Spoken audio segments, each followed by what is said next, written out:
Tonight on American Report, just hours before a high-stakes House vote on forcing the Epstein files into the open, Donald Trump has suddenly reversed course and is now demanding Republicans release the files, leaving Speaker Mike Johnson, who helped stall this fight for weeks, politically exposed. On the surface, it looks like a united front for transparency, but the timing, the panic, and the power struggle inside the GOP tell a very different story. Let's start with the part most people are not focused on. For weeks, House Speaker Mike Johnson was not some neutral referee in this fight. He was actively helping slowwalk any move to force the Epstein files into the light. According to detailed process reporting, House GOP leadership used their control of the floor to delay or block efforts backed by Democrats to get a clean vote on releasing those files, aligning themselves squarely with Donald Trump's earlier position that this was just a Democrat hoax that should be swatted away, not entertained. What most people missed is that Johnson's entire strategy was built on the assumption that Trump would hold that line. But the next part is even more unbelievable.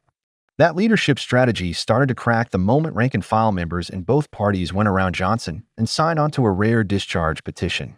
Once that petition hit 218 signatures, it guaranteed a floor vote on the Epstein bill, whether the speaker liked it or not, a clear sign he was losing procedural control of his own chamber. This is the detail almost nobody talks about. The revolt wasn't just on Twitter or cable news. Members used one of the bluntest tools they have to drag the Epstein question onto the floor over leadership's head. And that's where everything changed. Here's where the stakes jump again. The push to release the files is not just a Democratic messaging stunt. It's being driven by an unusual alliance. Republican Congressman Thomas Massie, Democrat Ro Khanna, more than 40 other Republicans, and the full Democratic caucus all lining up behind the same bill. That means pressure on Johnson was coming from both sides of the aisle, not just from his opponents. So when he now says there is nothing to hide in the files and tells Fox News the House should just get this done, he's not leading the parade, he's scrambling to get in front of one that was already marching without him.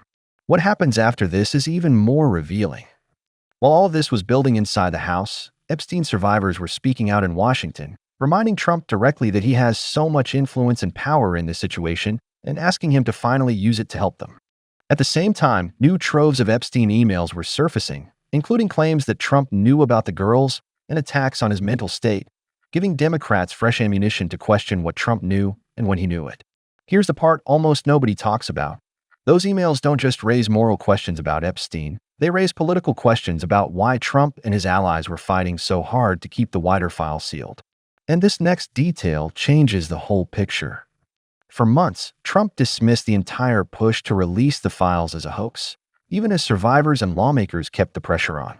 Then, with the discharge petition locked in, a vote scheduled for November 18th, and Johnson already on record defending him, Trump suddenly flips, now telling House Republicans they should vote to release the Epstein files because we have nothing to hide, and insisting it's time to move on from this Democrat hoax. As we mentioned earlier, that reversal doesn't just leave Johnson exposed. It turns his earlier stalling into a political dead end. So the real question is, did Trump and Johnson embrace transparency out of confidence, or because they finally lost the ability to keep the door closed? That's why this moment matters right now.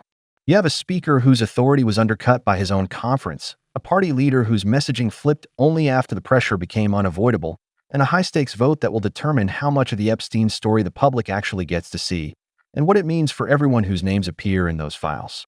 In the end, this isn't just about one vote on one set of files. It's a test of power, credibility, and who really controls the narrative inside Washington.